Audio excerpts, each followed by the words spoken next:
Hello everyone, this is your host, Gemma Putty, bringing health and wellness conversations from North Idaho and across this region. I'm so excited to chat with entrepreneurs, creatives, and believers as we journey together to connect more deeply to ourselves, our earth, and our communities. Cheers to shining bright and supporting local. Hello everyone. Today, I am talking with Dr. Pamela Langenderfer, co-owner with her husband, Dr. Jerry Bailey, of Lakeside Holistic Health in Coeur d'Alene and Liberty Lake. Dr. Pam's philosophy is deeply rooted in naturopathic medicine, Chinese medicine, and functional medicine. Her mantra is, "Food is your foundation."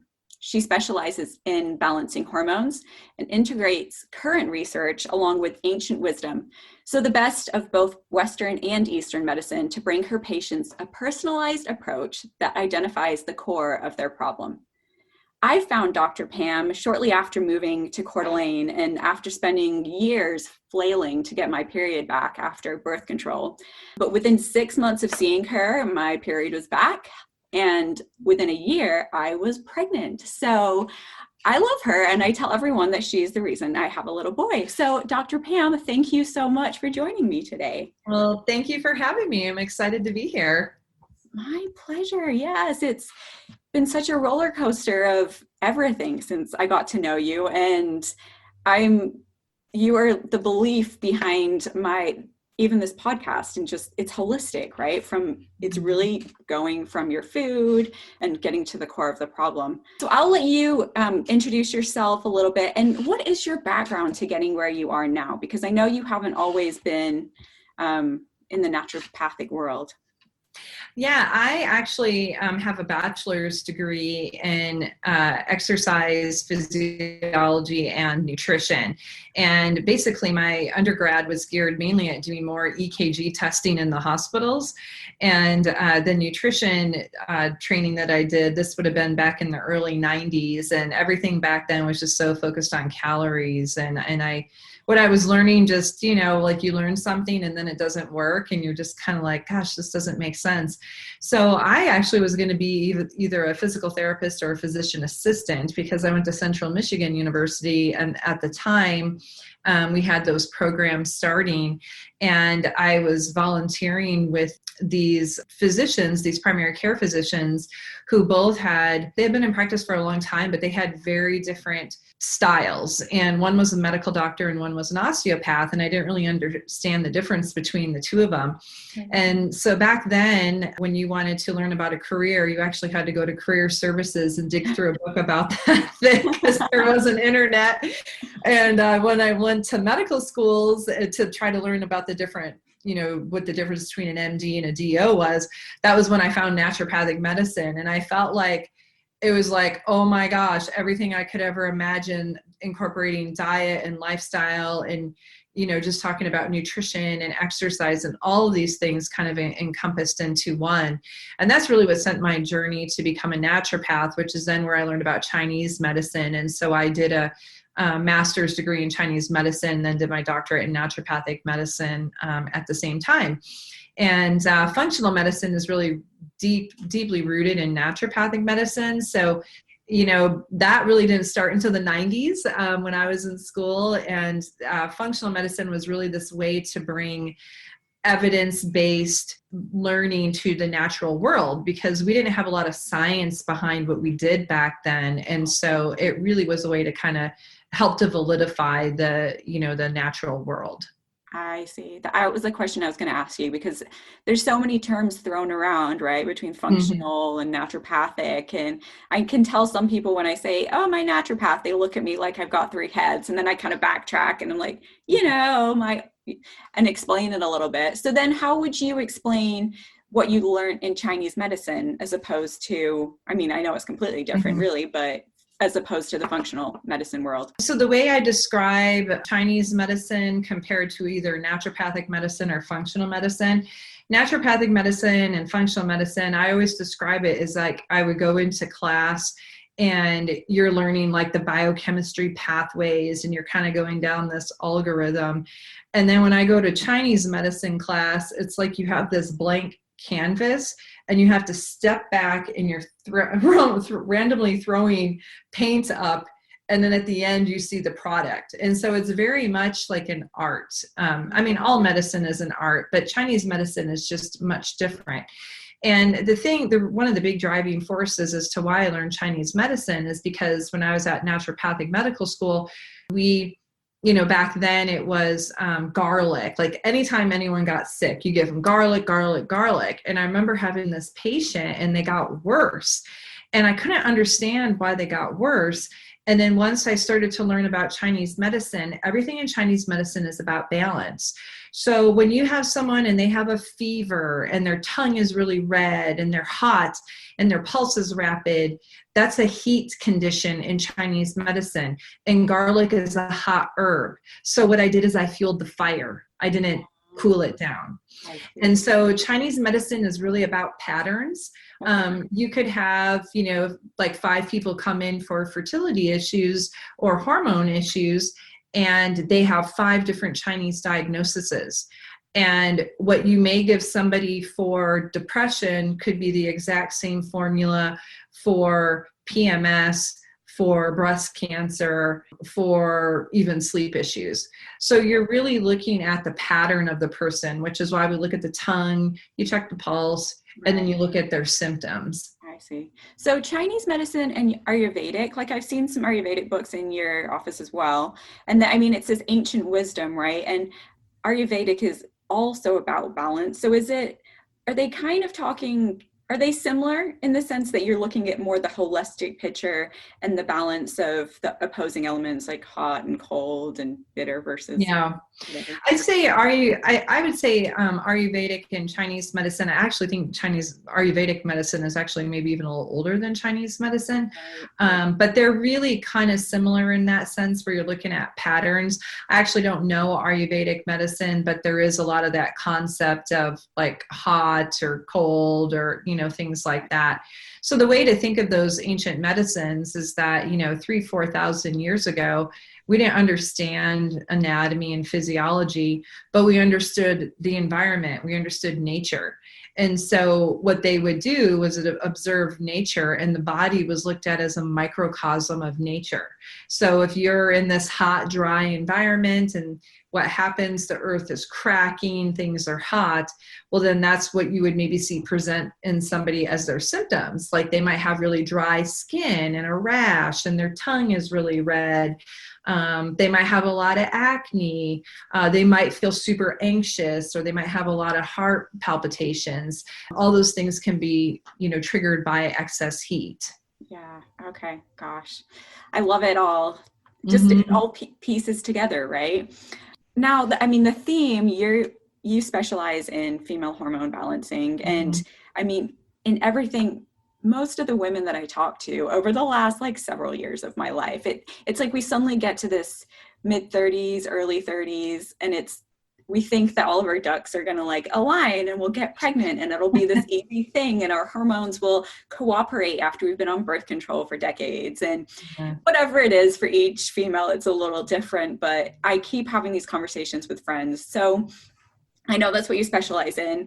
What do you say to someone that is there a theme of what you're seeing being out of line in hormones, and how do you kind of approach it? And what do you say to people? I'm lumping them all into one, but how do you approach hormone balance? So the big thing is, we always talk about the person's diet, and we always look at the food part of it, because I cannot tell you how many times I have seen things improve just by dietary changes alone. And I'm a huge macro tracker, like tracking, your food and weighing and measuring it out. And I know that's such a big trigger for women because we have a lot of issues, with body image and stuff. Yeah. But I always try to have people come from it from this perspective of, if you don't have enough protein, or if you don't have enough fat, or you don't have enough carbs, or if you have too much of any of those, your hormones are going to be off. So what a lot of people don't understand is that if you have too much fat and it's the wrong type of fat, it's actually going to inflame your gut. It's going to inflame your hormones. If you don't have enough carbohydrates, it's going to cause hormone problems because it can elevate your cortisol and people will start to have more insomnia. If you don't have enough protein, you don't have those amino acids to help deliver with detoxification. So the dietary part is so critical. And I talk to all my patients about that. And then if people need more help with it, I always refer them to either macro coaches, nutritionists, or, somebody that can help to kind of walk them through that. But when I had people start to just track their food, I just simply have them use MyFitnessPal. I can't tell you how many people in 7 to 10 days, 50% of their symptoms would improve. Wow. And then I had to start questioning myself as a practitioner and just kind of say like, man, if I didn't have them do that, I would have had them spend all this money on testing and supplements. And we honestly didn't need most of it because it was more of just trying to get their diet dialed in. So that's always the foundation of what I do, because that kind of helps to clear up the picture. And then you start building from there. And so then you look at, hormone testing, or you look at micronutrient testing, or checking like vitamin and minerals. So there's so many different aspects of that you can build on with it. But even just in Chinese medicine, you can just get a lot of information when you're starting to deal with fertility by just the person's menstrual cycle. Like, do they have a period every month? Do they have a period for 5 to 7 days? Is it bright red blood? Is there a lot of blood clots? Do they get spotting? And if they are checking their basal body temperature and they're doing the fertility charting, for a Chinese medicine practitioner, and I've done a fellowship in Oriental reproductive medicine. And so anyone that has done like a fellowship in that, you can use that basal body temperature chart to figure out their Chinese diagnosis. And that is like the best way that you can even see if your treatment is working. So you can see like, okay, in this month, the first half of my cycle was maybe, my temperature was up and down and all over the place. And then the second half of the cycle, it was maybe a little bit low. And then maybe you put in some herbs or your treatment, and then you start to see it even out a little bit. Because if you don't have, like, for example, if you ovulate too soon, you'll have an egg that's not ripe enough. And then if the person is ovulating too late, they'll get an egg that's actually overripe. And so doing the basal body temperature tracking is a great way to see exactly where the person is ovulating and get familiar with their cycle. And how does one go about doing the basal body temperature? There's a bazillion apps out there. So all you need is just a basal body temperature thermometer, which if you go on Amazon, they have them on there. So you can use something like that. I've had people look at I think the website's called Fertility Friend. If you go on there, you can download their app, and you can all you do is enter your information on your temperature each day. And then it keeps track of all that and then just shows you that rhythm of where you are. I love this because it's so empowering. I mean, I just remember when I first went to a Western doctor, specifically when I was like, okay, I'm ready. I'm going to get off birth control and let's make this happen. And it wasn't. And he was like, don't worry about it. When you decide it's time, we'll give you a pill and it'll force your body into doing what you want it to do. And I was like, what?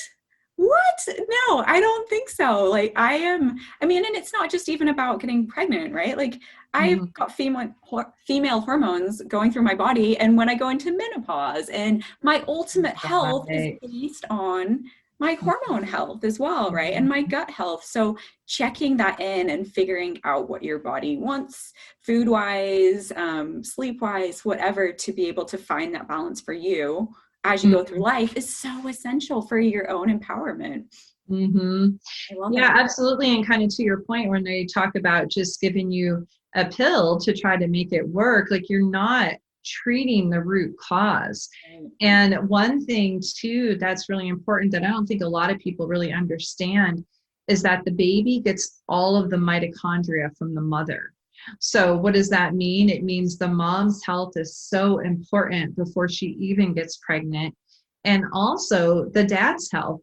I was on a seminar last year, and it was a fertility seminar, and they were talking how you can change sperm in 72 days with probiotics. Wow. You can change egg quality in 90 days with probiotics. Like Wow. so much is connected to our gut, and your gut bacteria really impacts the ovarian microbiome, the microbiome of your uterus. And then you also have something called an estrobolome, which is like your estrogen microbiome in your body. So the gut is really important. And then also addressing any type of nutrient deficiencies, because by simply doing that, you can improve egg quality. And we are so bombarded in our world with so many chemicals. And, you know, I've done a certification in epigenetics in the past year and a half, and had introduced genetics into the practice. Right. And that was like, oh my gosh, like now that I understand people's genetics better, if you understand your genetics and you see where your potential weaknesses are, your genetics is a map for you to figure out where to go and how to fix that. And really the biggest part I saw with that, and I might have shared this with you before, was in the genetic reports. The company that I use, there's a section that shows saturated fat. And I could not believe over half the people I've tested have issues with high saturated fat. That means coconut oil. I've had to take so many patients off of coconut oil. And I thought, oh, because I didn't realize coconut oil was 92% saturated fat and lard's only like 41%. Wow. Yeah. And I think butter is maybe 68%, something like that. But it was the highest. And I thought, oh my gosh, well, you have all these people trying to be healthy and they're eating keto and they're doing this. And I was just as guilty telling people, yeah, have your bulletproof coffee and do this, do that. And for some people, it is truly the worst thing that they can do. And if they have certain gene variants, that high saturated fat diet increases their risk of Alzheimer's by 30 times. Wow. So You did tell me that, because you said that you had one, like a very athletic petite woman that wasn't actually me, but she had really high saturated fat, and it was like that could knock her off completely. Her cholesterol was really high, and she dropped at 130 points. Dang. Yeah, within like 6-7 months. We didn't do one single supplement. It was all food tracking. And it was simply changing the fat source just by doing more olive oil. Wow. So when you think about that, you know, if you're doing something that's wrong for you, that's inflammatory to your body. That's actually inflammatory to your hormones. Yeah. And it starts a whole cascade of issues. Well, and I think that's so key, is that each body is different. Like that's what the genetic testing is amazing for, because it's looking at your specific body with your genes, with your two parents, and it's not looking at the trends of, oh, coconut oil is the trendy thing, or right. That doesn't work for everyone, right? Everyone wants to know what the diet is that they should be on. I'm like, we're all entirely different beings. There isn't one solution. You actually have to listen to yourself, feed yourself right. And even with the gut health, I mean, it really is about food too, not just popping a probiotic to try and like get it aligned, right? You still have to focus on what you're feeding your body. Right? Yeah, absolutely. And that's, I think, the hardest thing for so many people, because we get so tempted by all the naughty things out there, and everybody's busy, you know, and then you just go, gosh, it's just easier to, you know, have something quick. But then at the same time, it is true. It's harder now than ever, I feel like, to do it with food, only because we've totally messed up our food. Our soil is messed up. Like we don't even have the raw materials there anymore because we've killed them all off. And so it's so much more challenging compared to 20 years ago when I started to treat people. And I feel like back then, you know, we didn't do as much testing. We didn't really have it available. No one wanted to spend the money on it. So it was kind of like, oh, we do a few little changes, a few supplements, you're good to go. And we'd see these big results. And now when you approach someone, you got to do the whole thing. You have to do the mind, you have to do the body, you have to do the diet. Like you can't just do one. It's the whole picture together. No, for sure. Right. It really is. You've touched on coconut oil, but are there any other just food myths, just really quick? I know you said you used to love tofu and now you're like, heck no. Is there any just other like food myths that you're like passionate about as you've been treating people over the years? I feel like, you know, it really, and I have to keep learning this lesson over and over for myself. It all comes down to balance, because I can tell you why anything is bad. I've seen kale be bad. I've seen spinach be bad. Yeah, because of either heavy metal toxicity in the kale, and that was where the source was coming from, or high oxalate content, which can be in the spinach. So I just really encourage people is that not to think about as food as bad, to think about food as balance. And if you do little bits of everything, that's how you're trying to maintain this balance. I always tell people, I would never tell someone I'm perfect. Believe me, I like my stuff too. I mean, geez, I grew up in the Midwest. Everyone drinks beer back there. I mean, yeah, it's, so it's not like saying never ever, but it's understanding that, okay, if I'm going to have this, okay, this is what it's going to do to me. So now I know how I can control it. Or, okay, I can have a bite and be okay. But, for me, I have bad eczema. And so that's what I'm always trying to keep in remission. And so I have been avoiding wheat since 1996 because that is, my face splits open all across my mouth, everything. And I know that that's what's going to happen. I get a little cross-contamination now and I can be okay, but I'm not going to sit down and have like a big wheat pizza because it's just not worth it because it's so painful, when I have that. Right. And I love that because I don't think mentally that all or nothing is healthy either. It's like, okay, have a little bit of this. You're going to go to a birthday party and there'll be something there that you might want to eat. However, I always say for myself, once I kind of cleaned up the way that I eat, and I still have plenty I could do, but it's not as appealing because you can see the pain of your face breaking out in eczema or in zits or whatever your deal is. And that the pain of dealing with that, you're suddenly like, that birthday cake from a box actually doesn't even sound good. Right. Yeah. Mm-hmm.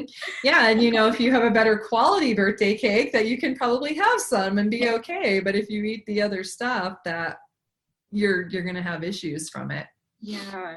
So, I can't not mention that we've been in a COVID year and you've got 2 kids. How old are they now? 14 and 11. Mm-hmm. Okay. And obviously your husband. So there's the 4 of you. Are there tips or things for balance or sources where you get your food from that you would want to share with other people of how you've just kind of kept it all together or just on a daily basis anyway and keeping a family healthy? Like trying to just do preventative stuff, you mean? Yeah. And we can, so in terms of our food, believe me, we're not perfect. We'll go out to eat. So I know we're not getting organic food necessarily when we go out to eat, but pretty much everything I buy, all of our meat either comes from a local farmer or I get something that doesn't have hormones put in it. So we really try to, anything we buy doesn't have chemicals in it, doesn't have hormones in it. We really try to manage the food part of it. And then I give my kids treats because, when I was super strict when they were little, when my oldest went to kindergarten, he was the crazy kid in the corner inhaling 4 pieces of birthday cake because he had never had it. So we'll, make cookies and cake, but I make cookies with like honey and gluten-free flour and real butter. And we're not using we never use white sugar.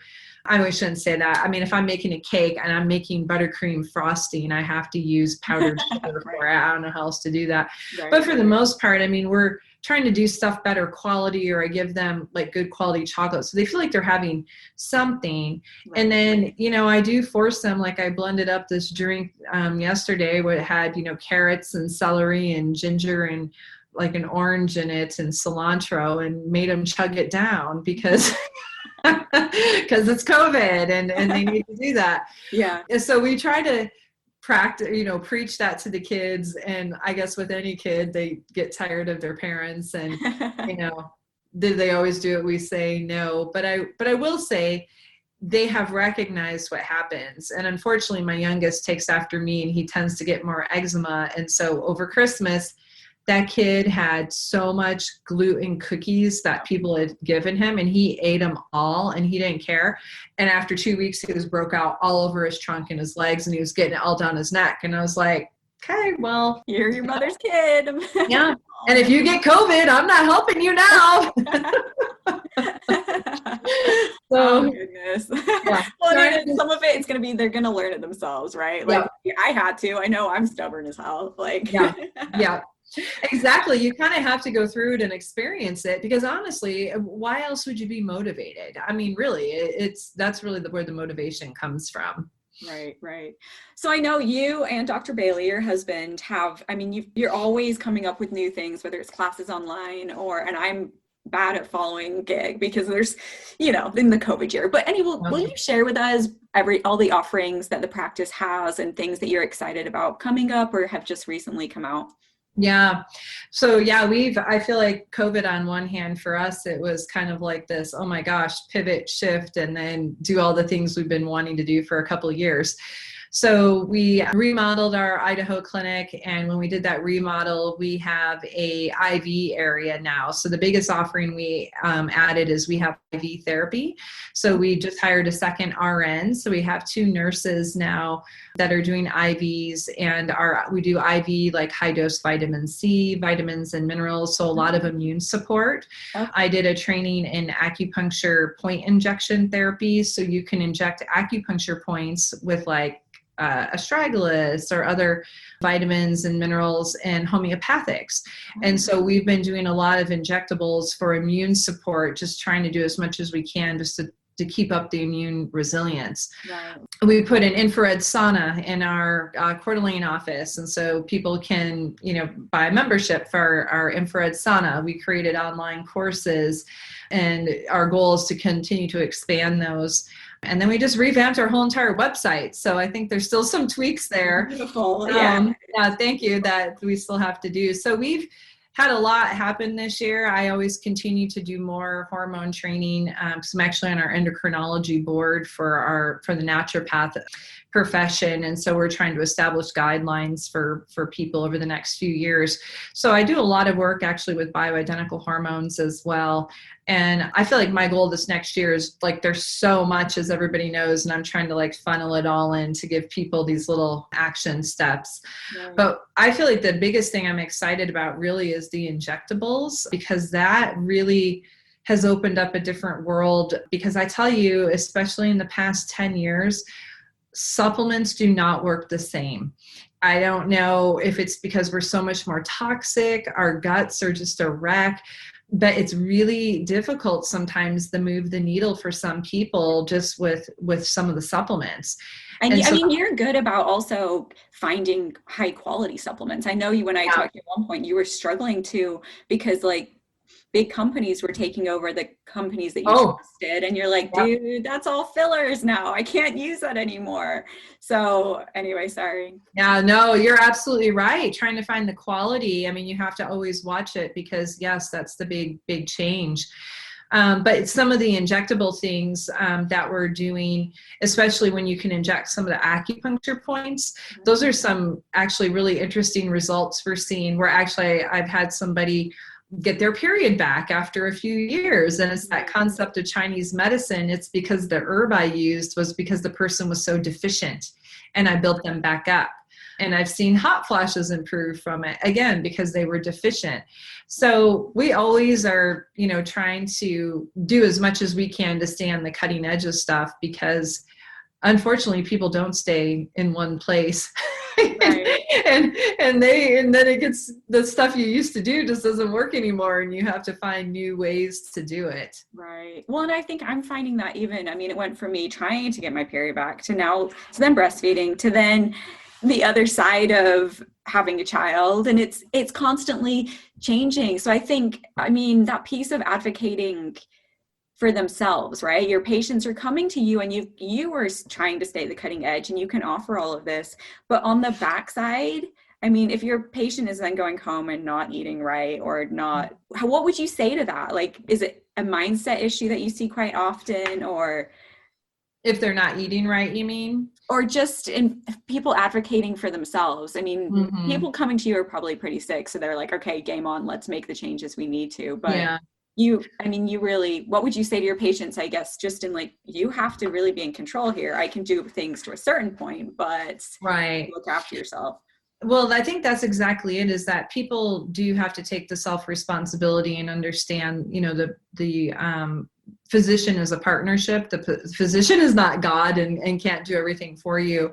At the same time, people are so overwhelmed. They're so stressed out. They're so overwhelmed and they can't deal with it. And that's really the biggest inhibitory thing I see, is that there's just so much. And as you know, just even trying to learn in the natural medicine stuff, you start to learn something and then you go deeper, and all of a sudden you're like, oh my gosh, I had no idea it was so complicated. Right. And so, always my goal is trying to ask myself is like, how can I help people to break this down? This is where I think like what you're doing just with some of the coaching, you really need some type of coach or nutritionist, somebody in your corner that you can check in with and that can kind of help you. And understanding that when whatever you're taking on, the doctor is one part of that care team. There, has to be the whole team together.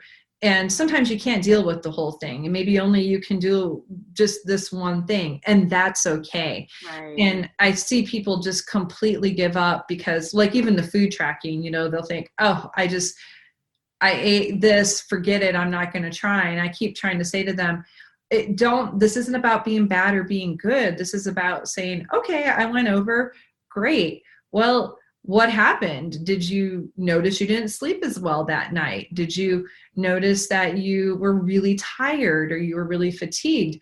Okay, that's what you noticed. Now you know what happens from it, versus feeling like you have all these symptoms and you don't know why and there's no control. Right. Yeah. I love that piece. It's like seeing it as a team. You need support when you're making any kind of change in your life. And especially when you go and you're like, oh, I have to change the way I'm eating.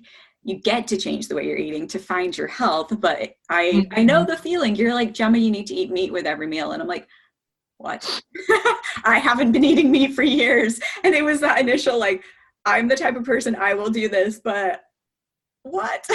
Yeah. And breaking it down into manageable steps. But I love it. You have so many offerings. And I think if people go to your website and you have different options that can make it manageable. And are you taking clients? I know I am. I still take new patients. Sometimes it might take a bit to get in, but I still am taking new patients at this point.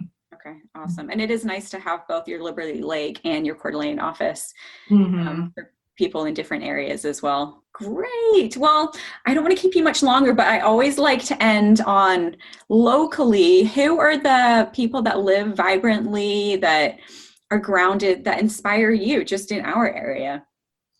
Gosh, let's inspire me. That's like a good question, because I don't know if I can say that there's one person. I think what I get inspired about from our community is when I'm out there and I'll see, the people training for Ironman, or they're out doing it. And then I go, man, what's wrong with me? Or I see someone that has 5 kids and they're running, marathons, or they're, 70 years old. And so I'm inspired when I go out in the community and I just see all these people so active all the time. No, for sure. Oh, I think watching you though, you're like, I'm going to this conference and I'm doing this and we're starting this training and now we've got online here. You're doing great things. So it's a wealth of knowledge for our community. And I think there's always something to learn, and I would just inspire people to go and check out you and not to get overwhelmed. It can be totally overwhelming when you face a big health issue, but between the testing and all of the ancient medicine and current research, there's going to be a solution for most people, right? Yes, there is. Yeah, perfect. Anything else you want to finish up with? Any thoughts? No, I think just thanks for doing this. I think that having more information out there in the world, this is how we all learn and grow, and it accelerates the growing process when people can have access to things like this. So thank you for the podcast. Yeah, my pleasure. Thank you for joining me.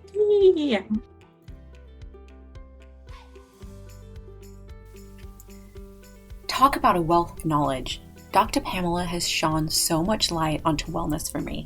Thank you for joining our conversation today. The biggest takeaway for me is how much she advocates for refining your nutrition to heal your body. Not that that's always an easy task. From Dr. Pam's recommendation, I've been working on upping my protein consumption for months now, because it means not only altering my mindset, but also my physical habits in alignment with that. However, the empowering fact is that we can each get to know our own bodies and learn how to nourish and heal them with food. And of course, with the support of so many talented local professionals. So, as I continue this journey of discovery and holistic living, I hope you join me as I get to know more awesome, inspiring people in this Inland West region. Please feel free to share, like, and let me know who you'd like to hear in the future. Sending all the love, light, and vibrancy. Until next time.